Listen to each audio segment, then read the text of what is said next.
Prime Minister, I suppose you're quite glad about what's happened in Afghanistan. I mean, it suits Pakistan very nicely, doesn't it?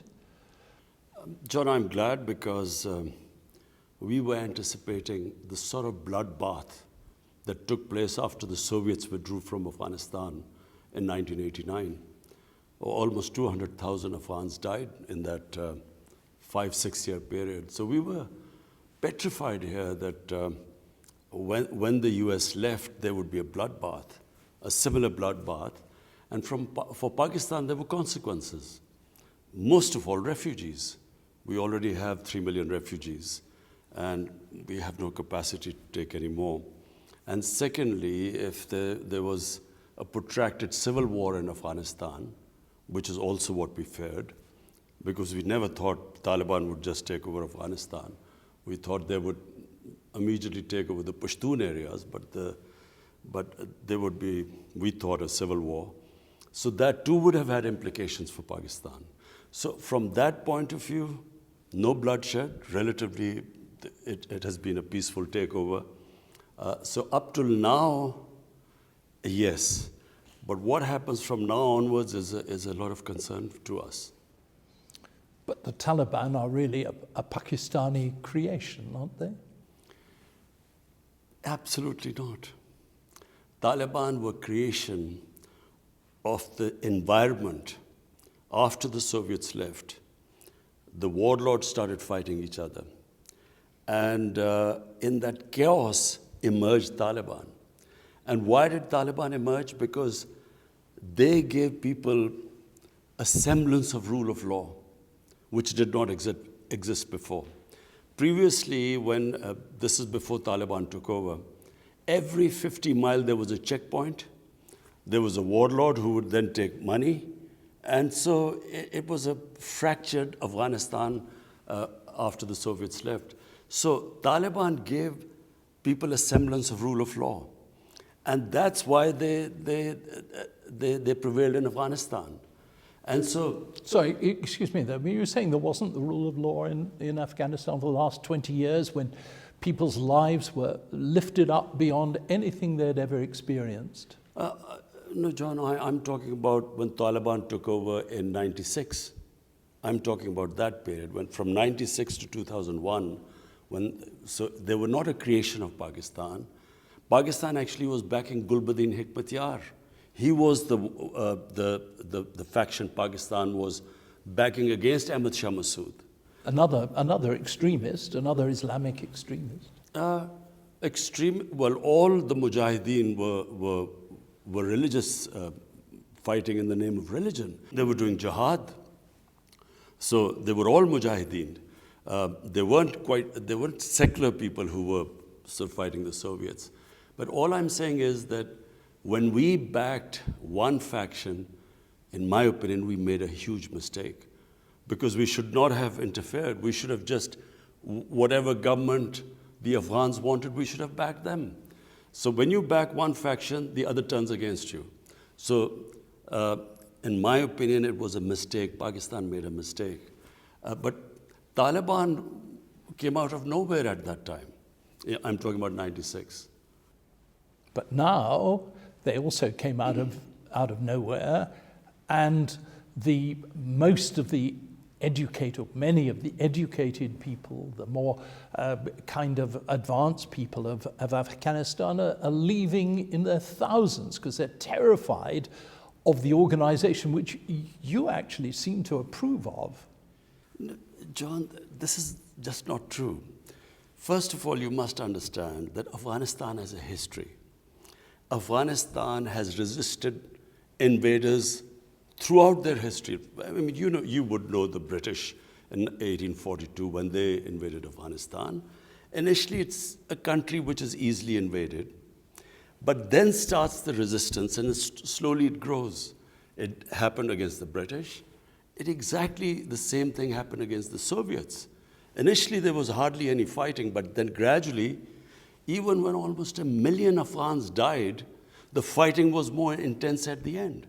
So similarly, when the Taliban were dislodged in 2001, initially there was nothing. But gradually the resistance grew. And from people like us from 2008 onwards, I went specifically to America to tell the think tanks. I met Senator Joe Biden. I met John Kerry, a senator at the time. And I explained to them there was not going to be a military solution. And at that time, they could have had a political solution. In other words, sort of an inclusive government. But the US kept going for a military solution, which there wasn't one. So Pakistan was not responsible for this current situation. It was actually the coalition trying to find a military solution which didn't exist. And secondly, and John, we never knew what the US, what their idea of victory was in Afghanistan. I mean, if it was Al-Qaeda and Osama bin Laden, Al-Qaeda was decimated in the first 2 years. It was finished. So what did US hope to achieve? Nation building, democracy, liberating their women. Whatever these aims were, these were not going to be attained through military action. When the Taliban took over, you were quoted as saying that Afghanistan had thrown off the shackles of slavery. You must be really embarrassed by that quote now, aren't you? I know. Look, first of all, I was making a speech in Urdu.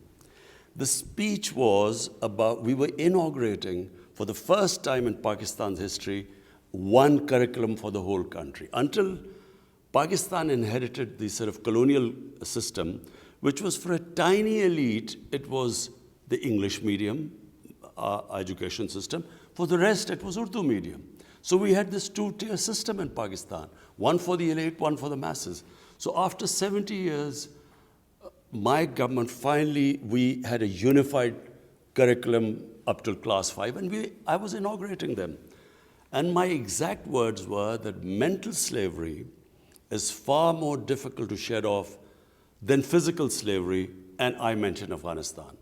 So it was in that context. It was just translated into English and sort of, it came out not as I intended to. No, I understand that. But this is a really good opportunity for you now to say you condemn the excesses of the Taliban and that you feel that by, for instance, preventing women from getting a decent education, once again, they're taking the wrong direction. Would you like to say that to us now?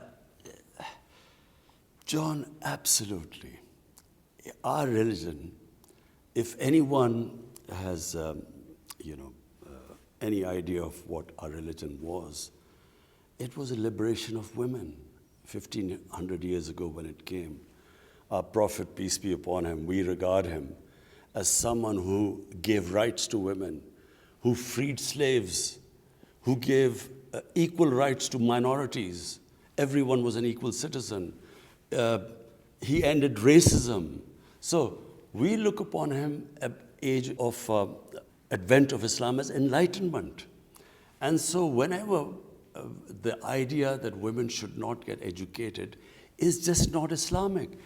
It might have been some rural culture in Afghanistan, but it is nothing to do with religion. And can I say what the Taliban, the statements they have made since they've assumed power, I mean, it's very encouraging. They have said they will have an inclusive government.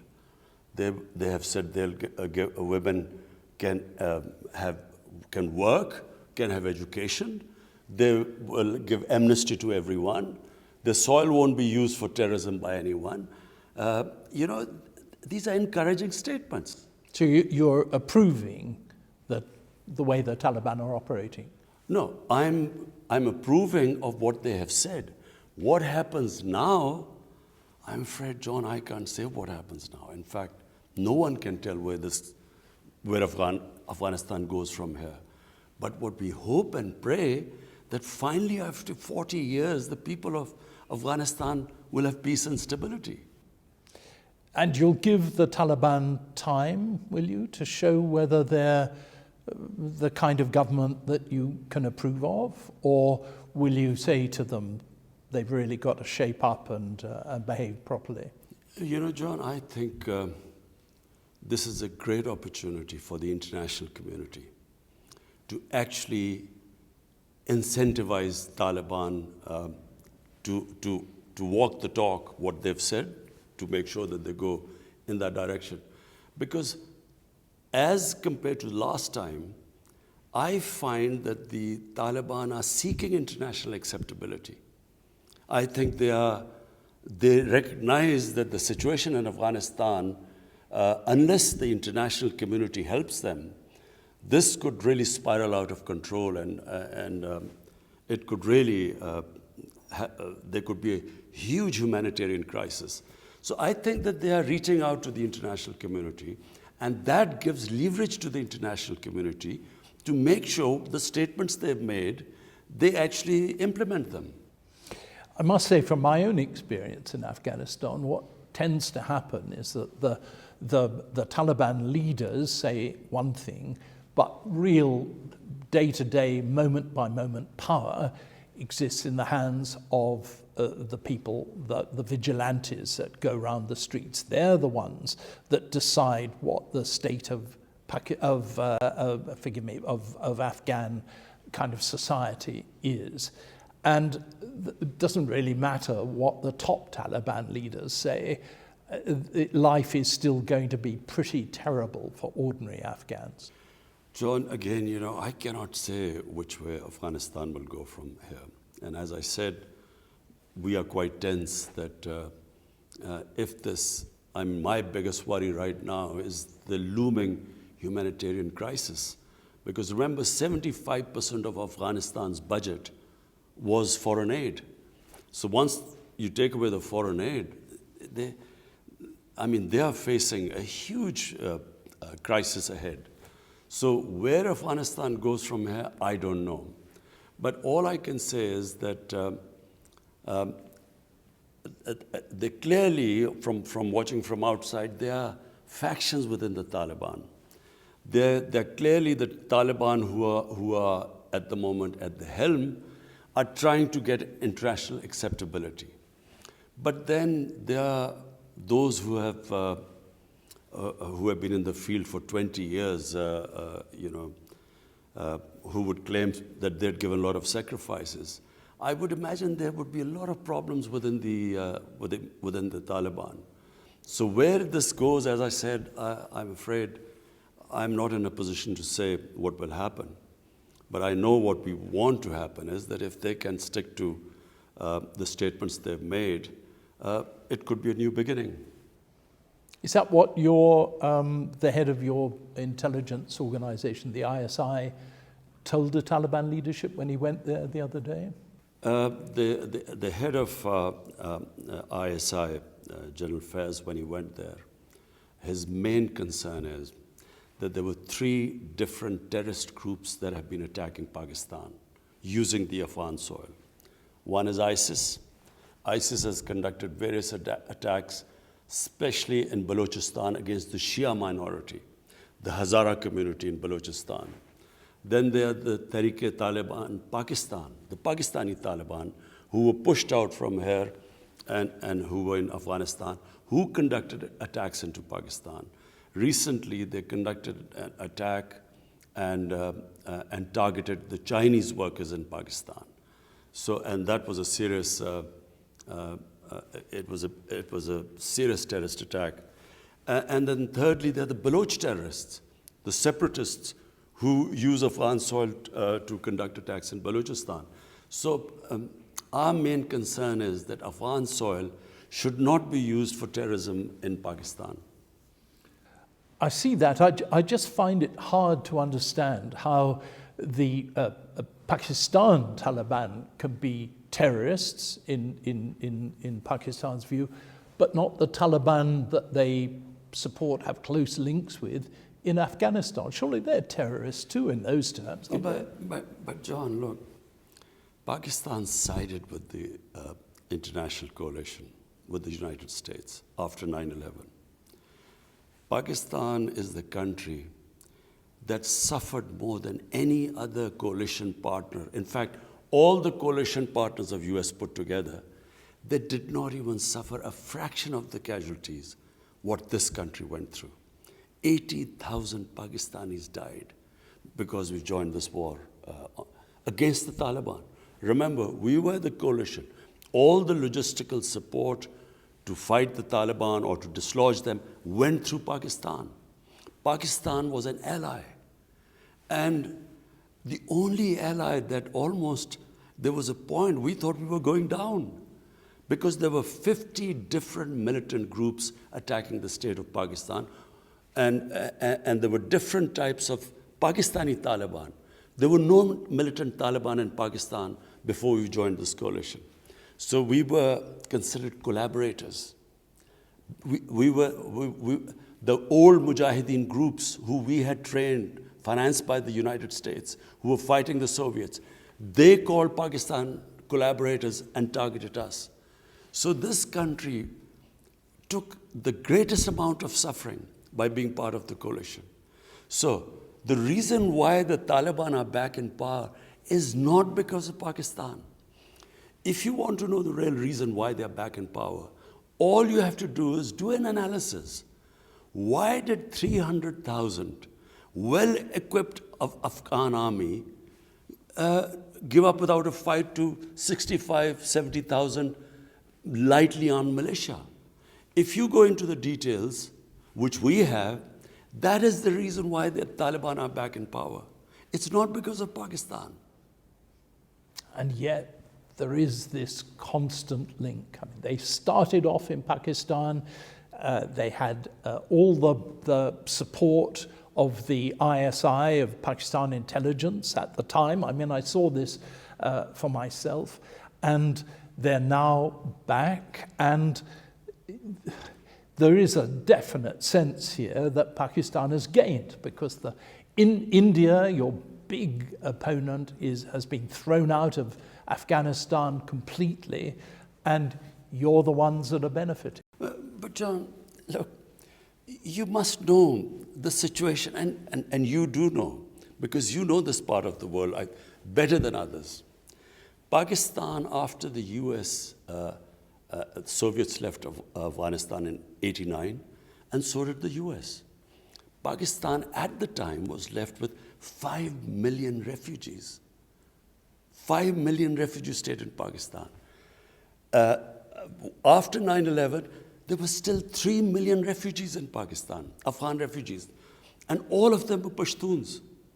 So what happened after the Taliban were dislodged? You must understand what happened.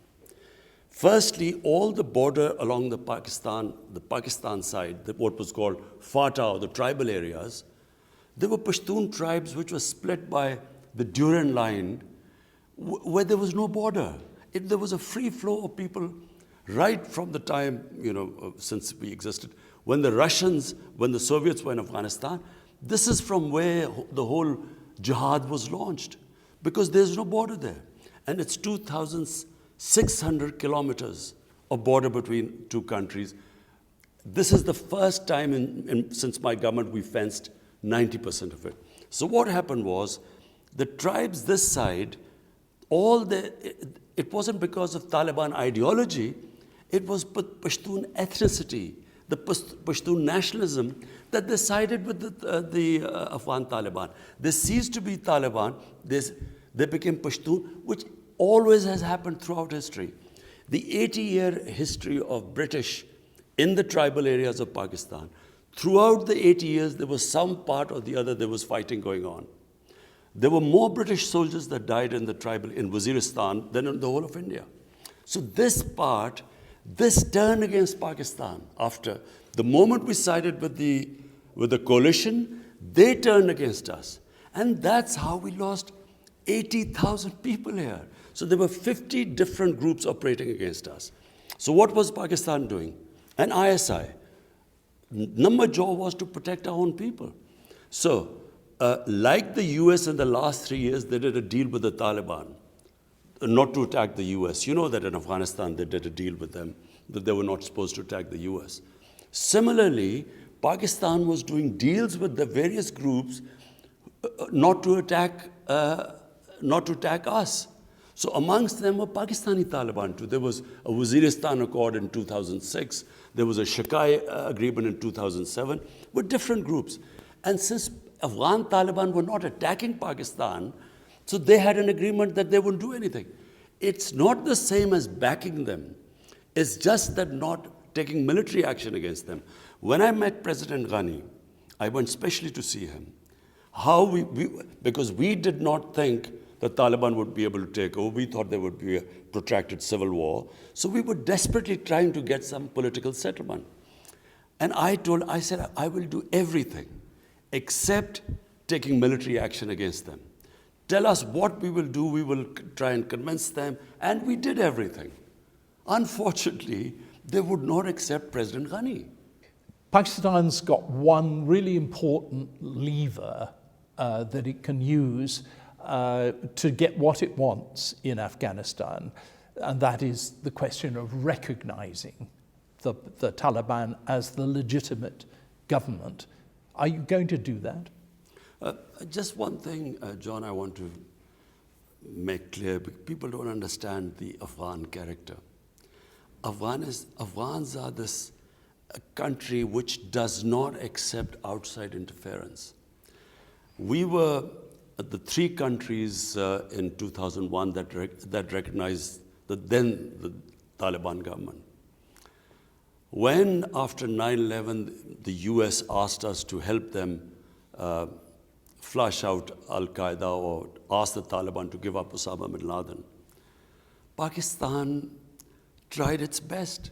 They flatly refused Pakistan. So, this idea that Afghanistan can be sort of controlled from outside, it's never happened in history. The moment any head of Afghanistan is perceived as a foreign puppet, he loses credibility there.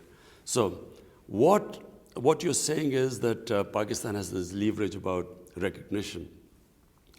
I have spoken to all. I just went to the SCO conference in Dushanbe, and I spoke to all the neighbors, Iran, Uzbekistan, Tajikistan, which is because there's a big Tajik minority there, and they're very upset.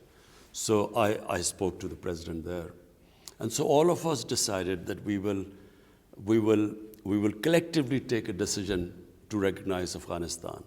And that decision would depend upon, will they have an inclusive government, their assurance of human rights, and that Afghan soil should not be used for terrorism, and neighbors are the most worried about that.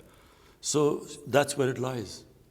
So does that mean that you will recognize them if they agree those 3 points? We will collectively take a decision. So Pakistan itself will not decide on its own? No, exactly. We think that all the neighbors will get together and we will see how they progress. And then whether to recognize them or not will be a collective decision. And the fact is that Taliban aren't really going to have an inclusive government, are they? I mean, they haven't even got the non-Taliban people who've helped them into power. They've been excluded so far. So far, they haven't. They haven't got an inclusive government, as we hoped they would. But then they say that this is just a transition. This is not the final government. And, we are trying. I'm trying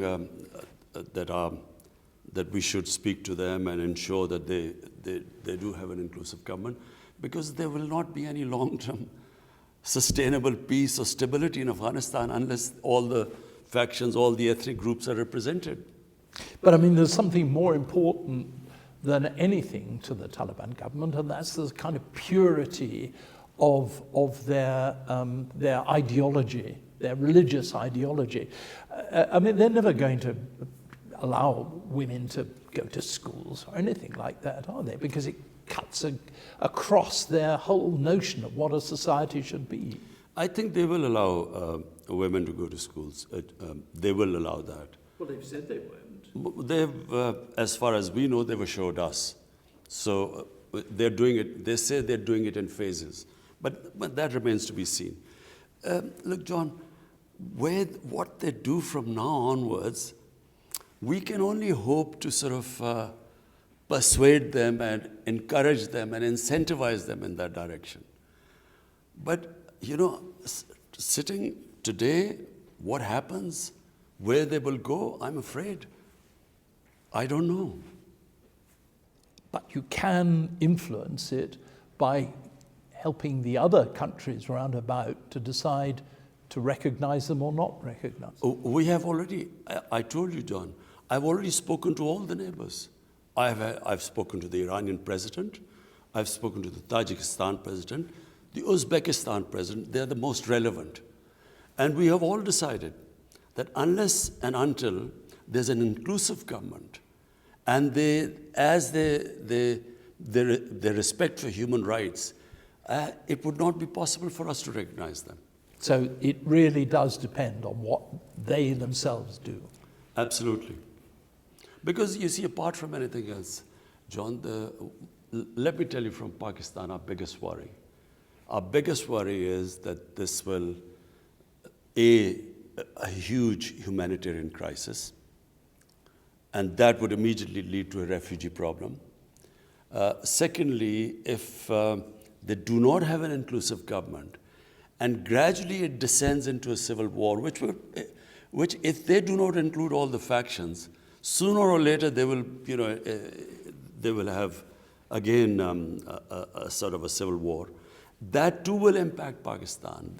It will mean an unstable, a chaotic Afghanistan, ideal place for terrorists, because if there's no control or if there's fighting going on, and that is our worry. So terrorism from Afghan soil, and secondly, if there's a humanitarian crisis or a civil war, a refugee issue for us. Can I just ask you, just go back on something you said? The Taliban leadership has assured you or suggested that it will allow women's education again? How strong was the assurance? No, they've given public statements. Their spokesman came on television and said the women will be allowed to work, they will be allowed to study. He just used a word in the Islamic context. So, and I guess what he means by Islamic context is that, they will have segregation. In other words, they will not have co-education. So I guess that's what it means. But he did say that they will be allowed to study. Before, of course, they would blow up girls' schools and kill anybody in them. I know. I mean, this idea of not allowing girls to study, believe me, has nothing to do with religion. Because, I mean, we give special stipends to our girls, the parents of girls. We give them extra money so that they would put their girls in school. So when you see what's happening in Afghanistan, you must be pretty disgusted, actually, with the way that the Taliban are behaving. I think, John, what we should hope for and try for is to make them go into that direction. And in the statements they've made. And secondly, Afghans are very strong people.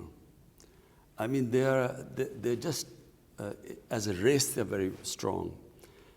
Their women are very strong. I feel give them time and they will assert their rights. How much time? Years? A year, 2 years, 3 years.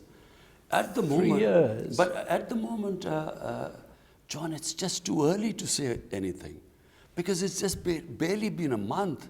After 20 years of civil war, they have come back into power. So a month is no time. Look, my party came into power after 22 years. 22 years. And trust me, for the first 6 months, it was the most difficult period of my life. Because, if you're not in power, you come into power after such a long time, it is so difficult, because there are people who've struggled with you, all want a peace, all want to be in government, so it's a very For us, it was the most difficult period. I think it's just a month, 2 months. In a short period of time, we will know the direction they are going. Well, I think we know it now. I don't know. I'm an optimist. I think that, there is a chance that there will be peace in Afghanistan after 40 years. And once there's peace and stability, the Afghan people are strong enough. They'll assert their rights. Afghan history shows us that actually movements like the Taliban and leaders like the Taliban leadership don't really last very long. I mean, they lasted 5 years last time. This is not a permanent answer to Afghanistan's problems, is it? No, I don't think so. I think this is just a beginning. And as I said, where it goes from here, no one can predict. But what we hope is that they will have peace, the Afghan society will assert itself, they will get their rights. The Afghan women are strong, they will assert their rights. But for all that, you need peace and stability. In a civil war situation, everything gets stunted because civil war just distorts everything. So peace is the key, and we hope that once there's peace, Afghanistan will move in the right direction. Can I ask you now the other questions, a couple for the Urdu? Okay. Relationship with India, between Pakistan and India, is really, really difficult at the moment, isn't it? Pakistan says that India must reverse Kashmir's special status. Is that realistic or unrealistic? देखिए John मसला ये है कि जब तक हिंदुस्तान 5 अगस्त 2019 को जो उन्होंने कश्मीर की स्टेटहुड ली थी गैर कानूनी तौर पे यूनाइटेड नेशंस सिक्योरिटी काउंसिल की रेजोल्यूशंस की ख़िलाफ़ वर्जी की थी कि जो बड़े वाज़े तौर पे कहते हैं कि ये डिस्प्यूटेड टेरिटरी है पाकिस्तान और हिंदुस्तान में और सिर्फ़ एक प्लेबिसाइट के ज़रिए कश्मीर के लोग फ़ैसला करेंगे कि वो हिंदुस्तान के पास जाना चाहते हैं पाकिस्तान के पास।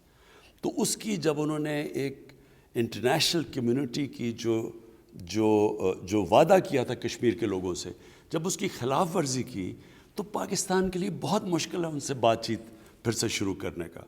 जब तक उसके ऊपर वापस नहीं आते हम उनसे बातचीत नहीं शुरू कर सकते। How do you think that the success of the Taliban in Afghanistan will impact on the situation in Kashmir? जहाँ तक मुझे समझ है इसका तो कोई कश्मीर के ऊपर फ़र्क नहीं पड़ेगा, लेकिन किसी वजह से हिंदुस्तान की हुकूमत ये समझती है अफ़गानिस्तान में तालिबान के आने की वजह से कश्मीर पे फ़र्क पड़ेगा। मुझे तो ये समझ नहीं आती क्योंकि अफ़गानिस्तान के लोग तो कश्मीर में नहीं लड़ रहे थे। तो मेरे ख़्याल में ये साइकोलॉजिकल है, असल में तो कोई फ़र्क नहीं पड़ना चाहिए तालिबान के आने से कश्मीर के ऊपर। Taliban haven't really responded very enthusiastically to your suggestion that they should set up an inclusive government. How do you get that? Is it really possible? देखिए मेरे ख्याल में इस वक्त बहुत जल्दी है, अभी तो 1 महीना हुआ है, एक हुकूमत 20 साल के बाद तालिबान वापस इक़्तिदार में आए हैं, 1 महीना हुआ है, 1 महीना बहुत जल्दी है जज करने के लिए। अभी तक जो तालिबान ने जितनी स्टेटमेंट्स दी हैं उन्होंने कहा कि हम एक इंक्लूसिव गवर्नमेंट लेके आएंगे जिसमें सबको शामिल करेंगे, हर नेशनैलिटी को, एथनिक ग्रुप को, तो एक उनकी शिरकत करेंगे हुकूमत के अंदर, और उन्होंने ह्यूमन राइट्स की भी बात की है।